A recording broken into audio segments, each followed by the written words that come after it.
பிதாவே. ஆமே ஆமே. 1 ராஜாக்கள் 19ஆம் அதிகாரம் 8வது வசனத்தை நாம் வாசிக்கலாம். 1 ராஜாக்கள்.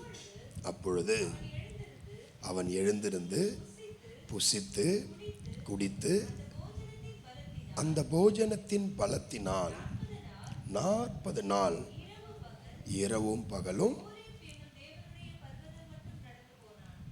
Praise the Lord. எலியாவின் வாழ்க்கையில் அவனுக்கு ஆண்டவர் கொடுத்த அந்த அனுபவத்தை நாம் இங்கே பார்க்கிறோம். எலியாவின் நாட்களின் இப்படிப்பட்ட ஜெப அனுபவங்கள், 40 நாட்களின் அனுபவங்கள். நீங்கள் 30 நாட்கள் தொடர்ந்து நீங்கள் ஜெப நிலையில் இருக்கிறீர்கள். ஆக இப்படிப்பட்ட ஜெப அனுபவத்தின் ஆசீர்வாதங்களை நாம் கவனிக்கலாம். எலியாவின் நாட்களில் ஆண்டவர் கொடுத்த அந்த அனுபவம் அவனை எழுப்புகிறார். சோர்ந்து போய் பலவீனப்பட்டிருக்கிற அந்த எலியாவை ஆண்டவர் உற்சாகப்படுத்துகிறார், எழுப்புகிறார், போஜனம் கொடுக்கிறார். அவரால் சீக்கிரம் அதை புரிந்து கொள்ள முடியவில்லை. அவர் எழுந்து சாப்பிட்டு விட்டு மறுபடியும் படுக்கிறார். ஆனால் ஆண்டவர் விடுற மாதிரி இல்லை. ஆண்டவர் அவனை உற்சாகப்படுத்துகிறார். ஸ்தோத்திரம். இந்த 40 நாட்கள் நீ கடைபிடிக்கணும். உன் வாழ்க்கையில் ஒரு 40 நாட்களை நீ தாண்டிட்டீன்னா உன் வாழ்க்கையில் ஒரு பெரிய மாற்றம் வரும். ஹல்லேலூயா. அதுக்கு தான் ஆண்டவர் அவனை விடலை. அவரால் அதை புரிந்து கொள்ள முடியல. அவருடைய சூழ்நிலை, எழுந்திருக்கிறாரு, சாப்பிட்றாரு, மறுபடியும் படுத்துடுறாரு. ஆனால் ஆண்டவர் விடாமல் அவனை உற்சாகப்படுத்தி அதை செய்ய வச்சார். அந்த 40 நாட்கள் அவனை கடக்க வச்சார். அந்த 40 நாட்களுக்கு பிறகு அவர் வந்த இடம் தேவனுடைய பர்வதம் என்று இருக்கிறது. ஹல்லேலூயா. தேவனுடைய பர்வதத்துக்கு அவர் வந்திருக்கிறார். தேவன் இருக்கிற இடத்திற்கு, தேவன் பேசுகிற இடத்திற்கு அவர் வந்துவிட்டார். ஆண்டவருக்கு ஸ்தோத்திரம். ஆனால் இந்த 40 நாட்களின் முன்பு, இந்த ஜெப அனுபவத்திற்கு முன்பு அவருடைய நிலைமை என்ன? 4வது வசனத்தை படிக்கலாம். அதில் 19ஆம் அதிகாரம் 4ஆம் வசனம்.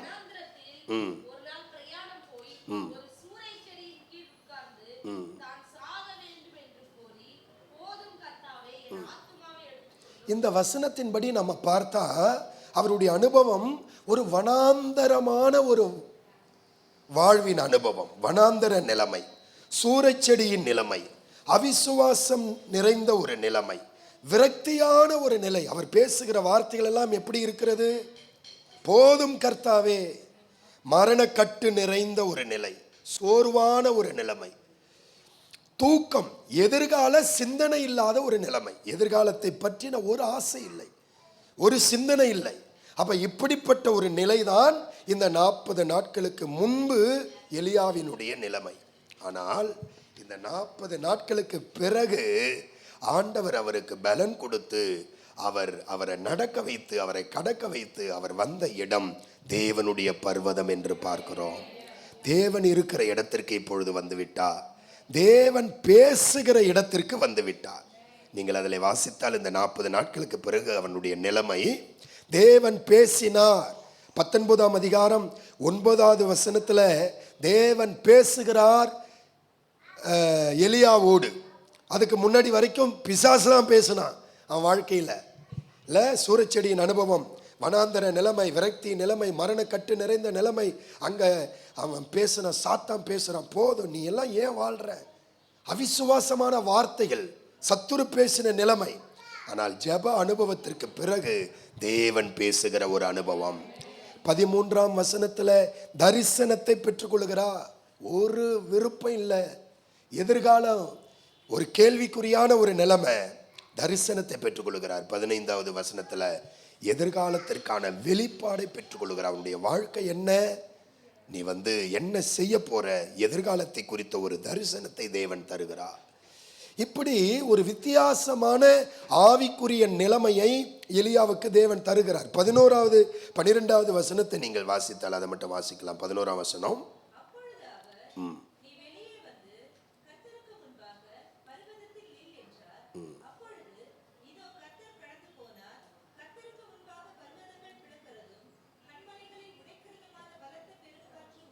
பெருங்காற்று உண்டாயிற்று, அதில் இருக்கவில்லை. பூமி அதிர்ச்சி உண்டானது. அக்கினி உண்டாயிற்று, அக்கினியிலும் இருக்கவில்லை. ஹல்லேலூயா. எத்தனை விதமான ஒரு அனுபவங்களுக்குள்ள எலியாவை ஆண்டவர் நடத்துறார். இந்த 40 நாட்களுக்கு பிறகு ஆவிக்குரிய ஒரு வித்தியாசமான அனுபவங்கள், அடுத்தடுத்த ஒரு ஆவிக்குரிய உன்னத அனுபவங்களை எலியாவுக்கு தேவன் தருகிறத நம்ம பார்க்கிறோம். பெருங்காற்றின் அனுபவம், பூமி அதிர்ச்சியின் அனுபவம், அக்கினியின் அனுபவம், மெல்லிய சத்தத்தின் அனுபவம். அங்கிருந்து தான் ஆண்டவர் அவனோட பேசுகிறார். எலியாவே, நீ எங்கே இருக்கிறாய்? நீ இருக்க வேண்டிய இடம் இதுவா? உன்னை கொண்டு நான் வைத்திருக்கிற தரிசனம் எல்லாம் எத்தனை பெரியது என்று சொல்லிதான் அங்கே அவன் எதிர்கால வெளிப்பாடை கொடுக்கிறார். நீ போய் ஆசகேலை அபிஷேகம் பண்ணணும், யெகூவை அபிஷேகம் பண்ணணும், உன் ஸ்தானத்துல எலிசாவை அபிஷேகம் பண்ணணும்னு அவ்வளவு ஒரு ஆவிக்குரிய அனுபவங்களை எலியாவுக்கு தேவன் தந்ததை நாம் பார்க்கிறோம். பிரியமான கர்த்தருடைய பிள்ளைகளே, எதற்கு நமக்கு இப்படிப்பட்ட ஜெப அனுபவங்கள், இப்படிப்பட்ட ஜெப நேரங்கள், இப்படிப்பட்ட ஜெப நாட்கள்? 30 நாட்கள் நீங்கள் ஜெபித்திருக்கிறீர்கள், உடனே ஏதோ ஒரு 7 மணி நேரம் ஜெபிக்கிறீர்கள். எதற்கு இப்படிப்பட்ட ஜெப அனுபவங்கள் என்றால், நம்முடைய வாழ்க்கையை மாற்றுவதற்காக. அல்லேலூயா, கர்த்தருக்கு ஸ்தோத்திரம். இதற்கு தேவன் நம்மை உற்சாகப்படுத்துவார். சபைக்கு தேவன் இப்படிப்பட்ட வெளிப்பாடுகளை கொடுத்து, இப்படி ஒரு 30 நாட்கள் ஜெபம் நடத்து, இப்படி ஒரு 7 மணி நேரம் ஜெபம் நடத்து என்கிற பாரத்தை ஊழியர்களுக்கு தேவன் தருவார். அதை நாம் அனுசரிக்கும் போது நம்ம 7 மணி நேரமா எப்படி ஜெபம் பண்றது, 30 நாட்களா, 40 நாளா, எப்படி இப்படியெல்லாம் ஜெபம் பண்ண முடியும்? அதை நம்ம கஷ்டமா நினைக்க கூடாது. தேவன் நம்மை பலப்படுத்துவார். இப்படிப்பட்ட ஜெப அனுபவங்கள் சபைக்கு வரும்போது அது முடியாதுன்னு நீங்க மைண்ட் செட் பண்ணாதீங்க. அதுக்கு ஒப்பு கொடுங்க, அந்த பலனை கர்த்தரே நமக்கு தருவார். இல்லையா? அப்படிதான் நினைச்சிட்டாரு. அது முடியல, அது அந்த அந்த தேவனுடைய சிந்தனைக்கு அவரால் வரவே முடியல. ஆனா தேவன் விடல. சில நேரங்கள்ல தேவனுடைய காரியத்தை நம்மால புரிந்து கொள்ள முடியாம விலகி நின்னாலும் கூட தேவன் விடமாட்டாரு. எப்படியாகிலும் நம்மை உற்சாகப்படுத்தி இப்படிப்பட்ட அனுபவங்களுக்குள்ள தேவன் நம்மை நடத்துவா. எதற்கு? இந்த 40 நாட்களுக்கு பிறகு, இந்த 40 நாட்களை அல்லது இப்படிப்பட்ட ஜெப அனுபவங்களை நீ கடந்து வந்து விட்டால் அதன் பிறகு உன் வாழ்க்கையே முற்றிலுமாக மாறிவிடும். அல்லேலூயா. நம்முடைய வாழ்க்கையில கூட நிறைய நேரங்கள் இந்த எலியாவை போன்ற சூழ்நிலை நம்முடைய வாழ்க்கையில இருக்கும். அதை மாத்துறதுக்கு தான் இப்படிப்பட்ட ஜெப அனுபவங்களை தேவன் தரார். உங்க வாழ்க்கையில வனாந்தரமான அனுபவத்தின் வழியாய் நீங்கள் இருக்கலாம். எலியாவை போல ஒரு சூரச்செடியின் அனுபவங்களுக்குள் நீங்கள் இருக்கலாம். அவிசுவாசமான ஒரு நிலைமை, வாழ்க்கையில விரக்தியான ஒரு நிலை, மரணத்தை விரும்பும் ஒரு நிலை உங்கள் வாழ்க்கையில் இருக்கலாம். ஆனால் இப்படிப்பட்ட சூழ்நிலையில் இந்த ஜெப நாட்களுக்கு பிறகு, இந்த 30 நாட்கள், உடனே இந்த 7 மணி நேரம், இந்த ஜெப நாட்களுக்கு பிறகு நாம வந்து சேர வேண்டிய இடம் எதுவாக இருக்குமானால் தேவ பர்வதமாக இருக்கும். வாழ்க்கையை டோட்டலா மாறுற ஒரு அனுபவம் நிச்சயமாக இந்த ஜெப நாட்களுக்கு பிறகு நம்ம பார்க்க முடியும். வனாந்தரம் மாறும், சூரச்செடியின் அனுபவம் மாறும், விரக்தியான நிலைமை மாறும், அவிசுவாச நிலைமை மாறும். அதெல்லாம் மாறி தேவன் இருக்கிற இடத்துக்கு நம்ம வந்துருவோம். ஜெப நாட்களுக்கு பிறகு நாம வர்ற இடம் தேவன் இருக்கிற இடம், தேவன் பேசுகிற இடமாக இருக்கும் நம்ம வர்ற இடம். அதுக்கு முன்னாடி நம்ம காதல கேட்டதெல்லாம் பிசாசின் சத்தமா தான் இருக்கும். எதுக்கு நீ எல்லாம் வாழ்ற, இப்படி ஒரு நிலைமையில பாரு, எவ்வளவு அவமானம், எவ்வளவு நிந்த, உன் வாழ்க்கையை முடிச்சுக்கோ அப்படின்னு பிசாசு பேசின நேரம் தான் நமக்கு இருக்கும். ஆனா இந்த ஜெப நாட்களுக்கு பிறகு தேவன் பேசுகிற நிலையை நாம் அடைவோம். அல்லேலூயா. தேவன் பேசுவார். எலியாவுக்கு எப்படி அந்த அடுத்தடுத்த ஆவிக்குரிய நிலைமையை கொடுத்தாரு பாருங்க. பெரிய சத்தம், பூமி அதிர்ச்சி, அக்கினி, அவரை மெல்லிய சத்தம், அங்க வந்து எதிர்காலத்தினுடைய பிக்சரை ஆண்டவர் அவனுக்கு கொடுத்தாரு. இப்படி ஒரு ஆவிக்குரிய ஆழமான நிலைமைகளுக்கு நாம போவோம். மேலோட்டமான ஒரு ஆவிக்குரிய நிலையில இருந்த நாம ஆழமான ஒரு ஆவிக்குரிய அனுபவங்களுக்கு போவோம். இந்த மாதிரி ஜெப அனுபவங்களுக்கு பிறகு நம்ம பர்சனல் லைஃபே மாறிடும். நம்முடைய ஜெப வாழ்க்கை மாறும், நம்முடைய வேதம் படிக்கிற நிலைமை மாறும், சபைக்கு வர்ற நிலைமை மாறும், ஆத்துமாக்களை ஆதாயம் பண்ற நிலைமை மாறும். இப்படி ஜெப அனுபவங்களுக்குள் வராமல் இந்த ஆவிக்குரிய அனுபவங்களை நாம் பெற்றுக்கொள்ள முடியாது. ஹல்லேலூயா. அப்ப எதுக்கு இப்படிப்பட்ட ஜெப அனுபவம்னா நம்முடைய வாழ்க்கையை மாற்றுவதற்காக. நிறைய நேரங்கள்ல உங்களை குறித்து என்ன சித்தம், உங்களை குறித்து ஆண்டவருடைய சித்தம் என்ன, உங்களை குறித்து ஆண்டவருடைய திட்டம் என்ன அதை நமக்கு சொல்ல தெரியாது. ஆனால் இப்படிப்பட்ட ஜெப அனுபவங்களுக்குள் வந்த பிறகு ஆண்டவர் நம்முடைய எதிர்காலத்தையே பிக்சரா நமக்கு காட்டிடுவார். இதுதான் உன்னுடைய வாழ்க்கை, இதுதான் உன்னை குறித்த வெளிப்பாடு கொடுப்பார் ஆண்டவர். அப்போ நம்ம நோக்கமே இல்லாமல் ஏதோ என் வாழ்க்கை போகுது அப்படின்னு இந்த ஜெப அனுபவத்துக்கு முன்னாடி இருப்போம். ஆனால் ஜெப அனுபவங்களுக்கு பிறகு இதுதான் நான் என்னை குறித்து ஆண்டவர் வச்சிருக்கிற திட்டம், இதுதான் என்னுடைய வெளிப்பாடு, அதுக்கு நேராக என் வாழ்க்கையை நான் பயணிக்கிறேன். அப்போ ஜெப அனுபவங்கள் தான் நமக்கு வெளிப்பாடுகளை கொடுக்கும். அல்லேலூயா. அப்போ ஜெபத்தில் இல்லாத எந்த பிள்ளைகளோடும் தேவன் தன்னுடைய தரிசனத்தை பகிர்ந்து கொள்ள மாட்டார். தேவன் தம்முடைய திட்டத்தை வெளிப்படுத்த மாட்டார். நம்ம எல்லாருக்கும் ஒரு திட்டம் இருக்கு, ஒரு வெளிப்பாடு இருக்கு. அதை எப்ப சொல்லுவார்னா ஜெப அனுபவங்களில் தான் கர்த்தர் அதை நமக்கு வெளிப்படுத்துவார். அப்போ அந்த வெளிச்சம் தெரிஞ்சிருச்சு அப்படின்னா அதுக்கப்புறம் நம்முடைய டைரக்ஷன் சரியான ரூட்ல நம்ம வாழ்க்கை போகும். அதற்கு இப்படிப்பட்ட ஜெப அனுபவங்கள் நமக்கு தேவையாக இருக்கிறது. அல்லேலூயா. அப்போ நம்ம வாழ்க்கையே புதுசாக மாறிடும். இந்த ஜெப அனுபவங்களுக்கு பிறகு நம்முடைய வாழ்க்கையே புதிதாக மாறிவிடும். ஆகவே இந்த ஜெபத்துக்கு வந்திருக்கிற நீங்கள் நிச்சயம் ஆசீர்வதிக்கப்படுவீர்கள். கர்த்தர் அப்படி உங்களை வழி நடத்துவா. ரெண்டாவது, நோவாவின் வாழ்க்கையில் ஒரு 40 நாட்களை ஆண்டவர் கட்டளையிட்டார். ஆதியாகமம் 7ஆம் அதிகாரம் 4ஆம் வசனம். ஆதியாகமம் 7:4. இன்னும் 7 நாள் சென்ற பின் 40 நாள் இரவும் பகலும் வருஷிக்க பண்ணி நான் உண்டாக்கின ஜீவ ஜந்துக்கள் அனைத்தையும் நிக்கரகம் பண்ணுவேன் என்றார். இன்னும் 7 நாட்கள்ல 40 நாள் மழை பெய்ய போகிறது ஆண்டவர் சொல்லுகிறார். நோவாவின் நாட்களில் 40 நாட்கள் மழை பெய்ய போகிறது, இன்னும் 7 நாட்களில் இது நடக்க போகிறது என்று சொல்லுகிறார். 12வது வசனத்தை படித்தால் அப்படியே மழை பெய்தது, 40 நாட்கள் மழை பெய்தது என்று இருக்கிறது. அல்லேலூயா. ஆண்டவருக்கு ஸ்தோத்திரம். இந்த 40 நாள் மழையில் என்ன நடந்தது? முதலாவது, நிக்கரகமாக வேண்டியது நிக்கரகம் ஆயிற்று. அல்லேலூயா. அவர் சொன்னார்ல, இந்த பூமியில நான் உண்டாக்கின ஜீவ ஜந்துக்கள் இதெல்லாம் நிக்கரகம் பண்ணுவேன் அப்படின்னு சொன்னார். அப்போ எதுக்காக இப்படி ஒரு காரியத்தை பண்ணார்னா, பூமியில எல்லாமே தேவனுக்கு விரோதமா மாறிடுச்சு. யாருமே தேவனுக்கு பிரியமா இல்லை, நோவாவை தவிர. எல்லாம் பாவம், அக்கிரமம், அநியாயம் மிகுதியாய் போச்சு. ஆண்டவர் வெயிட் பண்ணி பார்த்தாரு, மாற்றம் வர்ற மாதிரி தெரியல. அப்போ எதெல்லாம் தேவனுக்கு விரோதமாய் பாவம், சாபம், அக்கிரமம், அநியாயம் எல்லாவற்றையும் அழிப்பதற்கு தேவன் சித்தம் கொண்டார். அழிக்க வேண்டியதை அழிப்பதற்கு இந்த பூமியின் மேல 40 நாட்கள் மழை அன்றைக்கு அவசியமாக இருந்தது. அல்லேலூயா. அப்ப நம்முடைய வாழ்க்கையிலையும் இப்படிப்பட்ட ஜெப அனுபவங்கள் தேவை. அங்க போட்டிருக்கிறாரு, இன்னும் 7 நாட்கள்ல இது நடக்கும் அப்படின்னு சொன்னார். அல்லேலூயா.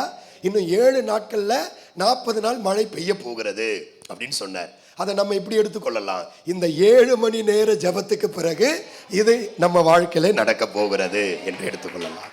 Praise the Lord. என்ன? அழிய வேண்டியது நிக்கரகமாக வேண்டியது, விலக வேண்டியது விலகும். அப்ப எதற்கு இந்த ஜெப அனுபவங்கள்? நம்முடைய வாழ்க்கையில் தேவனுக்கு பிரியமில்லாத சில காரியங்கள், பாவங்கள், அக்கிரமங்கள், தேவனுக்கு பிரியமில்லாத சில முரட்டாட்டங்கள், இல்ல இப்படிப்பட்ட பொறாமைகள், எரிச்சல்கள், நிறைய தேவனுக்கு பிரியமில்லாத நிறைய நம்ம வாழ்க்கையில இருக்கு. ஆண்டவருடைய பிள்ளைகளாக இருந்தாலும் கூட அவர்களுடைய வாழ்க்கையிலும் கூட நிறைய வேண்டாத காரியங்கள் இருக்கிறது. இது எப்படி விலகும்? இதுதான் நிறைய நேரங்களில் ஆண்டவருடைய ஆசீர்வாதத்தையே நமக்கு தடுத்து கொண்டிருக்கிறது. ஆண்டவருடைய பிள்ளைகளுக்குள்ளே பொறாமைகள் இல்லையா? எரிச்சல்கள் இல்லையா? சண்டைகள் இல்லையா? வைராக்கியங்கள் இல்லையா? அப்ப இதெல்லாம் எப்படி விலகும்? கர்த்தர் சொன்னார், இந்த ஜாதி பிசாசு ஜெபத்தினாலும் உபவாசத்தினாலுமே அன்றி வேறு எவ்விதத்தாலும் போகாது. இப்படிப்பட்ட காரியங்கள், அதாவது நம்மை விட்டு அழிய வேண்டியது, விலக வேண்டியது, விலகிறதுக்கு இப்படிப்பட்ட ஜெப அனுபவங்கள் நமக்கு தேவை. அல்லேலூயா, அல்லேலூயா. ஜெபம் தான் நம்முடைய வாழ்க்கையை மறுரூபமாக்கும். இல்லை, நிறைய இந்த கேரக்டர் சேஞ்சஸ் இதெல்லாம் ஜெபம் தான் நமக்கு கொடுக்கும். முன்னாடி எல்லாம் ஜெப அனுபவங்களுக்கு வர்றதுக்கு முன்னாடி வாழ்க்கையை பார்த்தீங்கன்னா வேறு விதமாக இருக்கும். ஆனால் ஜெபிக்க ஜெபிக்க அவங்க வாழ்க்கையை ஆண்டவர் மாற்றுகிறார். அப்போ எதுக்கு இந்த ஜெப அனுபவம்? நம்முடைய வாழ்க்கையில அழிய வேண்டியது அழிய, விலக வேண்டியது விலக, சுட்டெரிக்கப்பட வேண்டியது சுட்டெரிக்கப்பட, இப்படிப்பட்ட ஜெப அனுபவங்கள் நமக்கு தேவை. ரெண்டாவது, எதற்கு 7 நாட்களுக்கு பிறகு இந்த மழை பெய்யும்? அந்த மழை பெய்யும் போது என்ன நடக்கும்? 17வது வசனம் படிக்கலாம். 7ஆம் அதிகாரம் 17ஆம் வசனம். ஜலம் பெருகி பேழையை கிளம்ப பண்ணிற்று, அது பூமிக்கு மேல் மிதந்தது. சரி, இந்த இடத்துல நம்ம கவனிக்க வேண்டியது பாருங்களேன். பேழையை கிளம்ப பண்ணிற்று, பேழையை கிளம்ப பண்ணிற்று, அது பூமிக்கு மேல் மிதந்தது. இப்போ அழிய வேண்டியதை அழிச்சிட்டாரு. ஆண்டவருக்கு பிரியமில்லாதவர்கள், பாவத்தில் அக்கிரமத்தில் அநியாயத்தில் இருந்தவர்களை அழிச்சிட்டாரு. அவ்வளோ ஜனக்கூட்டத்தின் மத்தியில் ஒருவன் மட்டும் நீதிமானா இருந்தார் இல்லையா, நோவா. அவர் மட்டும் ஆண்டவருக்கு பிரியமா இருந்தாரு, நீதிமானா இருந்தாரு, அவர் சொன்னது அப்படியே செஞ்சாரு. இப்ப இவரை ஆசீர்வதிக்க தேவன் சித்தம் கொண்டார். எப்படி ஆசீர்வதிக்கிறது? இந்த பூமியிலேயே உயர்ந்த ஒரு இடத்துல கொண்டு போய் இவனை வைக்கணும். ஏன்னா மற்றவங்க இல்லாத அளவுக்கு இவன் நமக்காக இருந்தான். அப்ப மற்றவங்களை வைக்காத இடத்துல இவனை வைக்கணும். எங்க வைக்கிறது? அன்னைக்கு இருந்த பூமியிலேயே உயர்ந்த மலை அரராத் மலை, அந்த உயரத்துல கொண்டு போய் அவனை வைக்கிறதுக்கு சித்தம் கொண்டார் ஆண்டவர். அல்லேலூயா.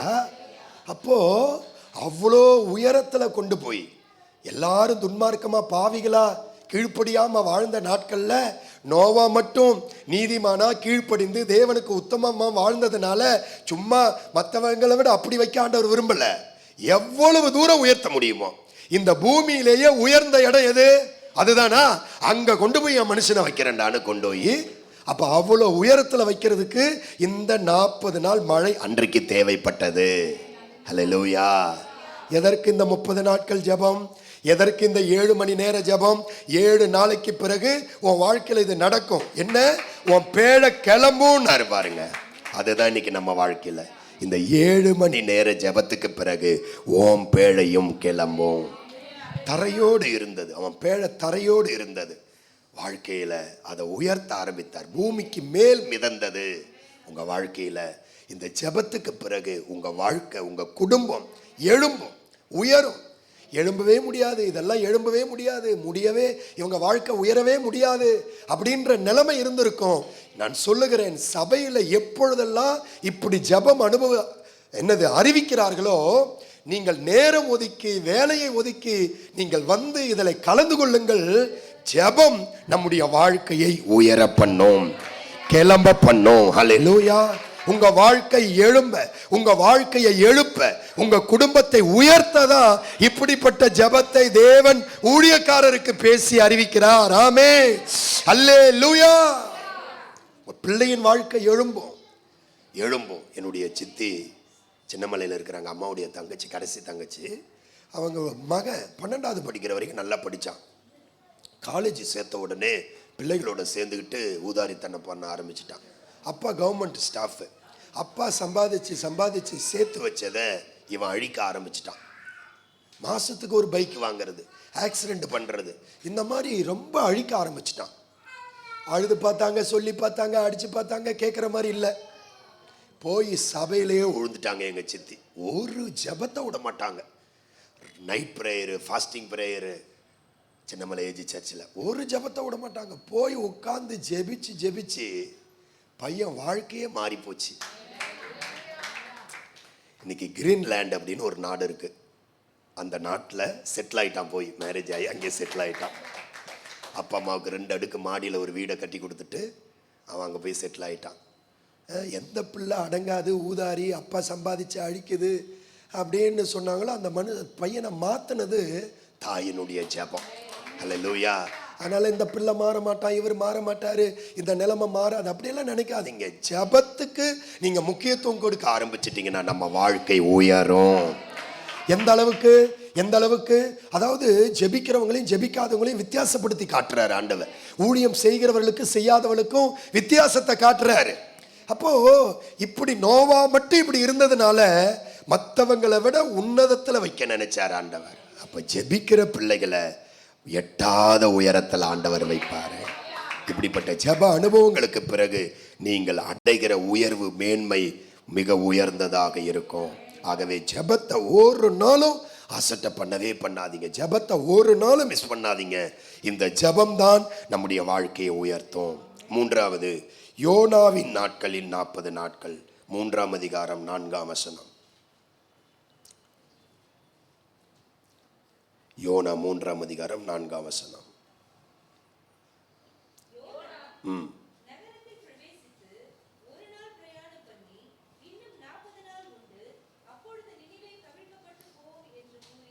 ஸ்தோத்திரம். இன்னும் 40 நாட்களில் நினிவே கவிழ்க்கப்பட்டு போகும் என்று சொல்லுகிறார். ஆண்டவர் தவணை கொடுக்கிறார். அழிக்கிறவர், நினிவேவை அழிக்கிறவர், அவர் யாருக்கிட்டையும் சொல்லாம போய் அழிக்கலாம். ஆனா இங்க தவணை கொடுக்கிறார். என்ன? ஆண்டவருடைய அன்பு இதில் வெளிப்படுகிறது. தவணை கொடுப்பதின் மூலமாக அவன் மனம் திரும்ப வாய்ப்பு இருக்கிறது. அவனை காப்பாற்றி விடலாம் என்கிற எண்ணத்தில் தான் தேவன் செயல்படுகிறார். தேவன் இரக்கமுள்ளவர், ஜனங்களை காப்பாற்ற அவர் விரும்புகிற ஒரு தேவன். இந்த நினிவேவின் ஜனங்கள் தண்டனைக்குரியவர்கள், தேவனுடைய கோபத்தை சம்பாதித்து கொண்டவர்கள். இந்த கோபத்துல தான் சொல்றாரு, நீங்க 40 நாட்கள்ல அழிய போகிறீர்கள். யோனாவை வச்சு சொல்லிட்டார். ஆனா இந்த 40 நாட்கள்ல இந்த நினிவேவின் ஜனங்கள் எல்லாம் சேர்ந்து யாருமே மாற்ற முடியாத தேவனையே மாற்றிவிட்டார்கள். தேவனை யாரும் மாற்றவே முடியாது. அவர் சொன்னதுதான். ஆனா அப்படிப்பட்ட தேவனையே இந்த நினிவே ஜனங்கள் என்ன செஞ்சிட்டாங்க? மாற்றி விட்டார்கள். 40 நாட்கள் அவங்க பண்ணது என்ன? 5வது வசனத்தை படிச்சீங்கன்னா, நினிவேவின் ஜனம் பெரியோர் சிறியோர் எல்லாரும் சேர்ந்து உபவாசம் பண்ணாங்க. 6வது வசனத்துல நினிவேவின் ராஜா, 7வது வசனத்துல மந்திரிகள், ஆடு மாடு மிருக ஜீவன்கள் எல்லாம் சேர்ந்து விசுவாசித்து உபவாசித்து அறிக்கையிட்டு மனம் திரும்பினார்கள். பாருங்கள், தேவனே மனசு மாறிட்டார். ஹல்லேலூயா. அழிப்பேன்னு சொன்னவர் அழிக்கல, அந்த ஜனங்களை காப்பாற்றி விட்டார். இப்படிப்பட்ட ஜப அனுபவங்கள் நமக்கு எதை கொண்டு வரும்? பிரியமானவர்களே, நம்ம மேல நிறைய தண்டனைகள் இருக்கும். நம்ம மேல இல்ல நிறைய தேவனுக்கு பிரியமில்லாம வாழ்ந்த நாட்கள் எல்லாம் ஒரு தண்டனையா சேர்த்து வச்சுக்கின்னு இருப்போம். இன்னைக்கு ஜப நாள்னு வச்சுக்கொள்ளுங்க. இன்னைக்கு ஜப நாளில் இங்க வராம வேற எங்கேயாவது தேவனுக்கு பிரியமில்லாத இடத்துல நம்ம இருந்தா அது நமக்கு ஒரு தண்டனையைத்தானே அது கொண்டு வரும். இங்க ஆசையா எதிர்பார்த்து உட்காருவாரு ஆண்டவர், உன் வாழ்க்கையை மாத்தணுமே, ஆசீர்வதிக்கணுமேன்னு. இப்படி நிறைய தண்டனைகள் நம்ம மேல இருக்கும். தேவனுடைய கோபத்தை நிறைய நேரங்களில் நம்ம வாங்கி வச்சிருப்போம். சாபங்கள் நம்ம மேல இருக்கும். நம்ம முன்னோர்களுடைய காரியங்கள்லாம் இருக்கும். இதெல்லாம் உடையணும், இதெல்லாம் மாறணும். இதுதான் நிறைய ஆண்டவருடைய ஆசீர்வாதங்களை தடுத்து வச்சிருக்கோம். நம்ம வாழ்க்கையில தடை பண்ணி வச்சிருக்கோம். நிறைய காரியங்கள் ஆசீர்வாத தடையா இருக்கும். இப்படிப்பட்ட ஜப அனுபவங்கள் அதை மாற்றும். ஹல்லேலூயா. இப்படிப்பட்ட ஜப நாட்கள்ல உட்கார்ந்து நல்லா அழுது மன்றாடி மன்னிப்பு கேட்டு மனம் திரும்பி அழுது புலம்பி, இப்படிப்பட்ட அனுபவங்கள் தேவனுடைய இருதயத்தையே மாத்திரும். ஹல்லேலூயா. கர்த்தருக்கு ஸ்தோத்திரம். தேவனுடைய பிள்ளைகளுடைய அழுகை, உபவாசம், மனம் திரும்புதல், உங்கள் விசுவாசம் தேவனையே மாற்றும். அவருடைய இருதயத்தை மாற்றி நம்மை ஆசீர்வதிக்க செய்துவிடும். ஆகவே இப்படிப்பட்ட ஜப அனுபவங்களில் உட்கார்ந்து அழுது புலம்பி மன்றாடி மனம் திரும்ப வேண்டிய காரியங்களில் மனம் திரும்பி நீங்கள் ஆண்டவரோடு மனம் பொருந்தினால் மாறாத தேவனுடைய இருதயத்தை மாற்ற உங்களால முடியும். ஹல்லேலூயா. அப்போ இப்படிப்பட்ட ஜப அனுபவங்களில் வருகிறவர்கள் தேவனையே மாற்றக்கூடியவர்களாக நீங்கள் இருப்பீர்கள். ஆமென். அல்லேலூயா. ஆண்டவருக்கு ஸ்தோத்திரம். இயேசுவினுடைய 40 நாட்கள், மத்தேயு சுவிசேஷம் 4ஆம் அதிகாரம் 2 to 11 வசனங்கள் படித்தால் அவருடைய வாழ்வின் 40 நாட்களை பார்க்கிறோம். நான் முடிக்கிறேன். அவருக்கு எதுக்கு 40 நாட்கள்? அவருக்கு தேவையா? அவர் தேவன். அவர் சொன்னால் ஆகும், அவர் கட்டளையிட்டால் நிற்கும். அவ்வளோ பெரிய வல்லமையுள்ள கடவுள். அவருக்கு 40 நாள் ஜப அனுபவங்கள்லாம் தேவையே கிடையாது. எதற்கு அவர் செய்தார்? அவரை பின்பற்ற போகிற உங்களுக்கும் எனக்கும் ஒரு மாதிரியை கற்றுக் கொடுக்கிறதுக்காக அவர் செய்தார். அந்த 40 நாட்களுக்கு பிறகு அவர் என்ன செய்தார்? ஜெயித்தார் சாத்தானை, பிசாசை ஜெயித்தார், உலகத்தை ஜெயித்தார், மாம்சத்தை ஜெயித்தார். அல்லேலூயா. அப்ப நீங்களும் நானும் அவரை பின்பற்ற போகிற அவருடைய பிள்ளைகளாகிய நாம் ஜெயத்தின் பிள்ளைகளாக, ஜெயிக்கிறவர்களாக இருக்க வேண்டும் என்று நமக்கு பாடம் கற்றுக் கொடுக்கத்தான் அந்த 40 நாட்கள். ஹல்லேலூயா. நீங்களும் நானும் தோற்று போக அழைக்கப்பட்டவர்கள் அல்ல, நாம் ஜெயிக்க அழைக்கப்பட்டவர்கள். எங்கெல்லாம் நீங்கள் கடந்த நாட்களில் தோற்று போனீர்களோ, தோல்விகளை சந்தித்தீர்களோ, அங்கெல்லாம் நீங்கள் வெற்றி பெறுவீர்கள், ஜெயிப்பீர்கள். எப்போ? இப்படிப்பட்ட ஜப அனுபவங்களில் நீங்கள் வரும்போதுதான் நிச்சயமா நாம ஜெயிப்போம். தோற்க அழைக்கப்பட்டவங்க இல்ல, நாம ஜெயிப்போம்.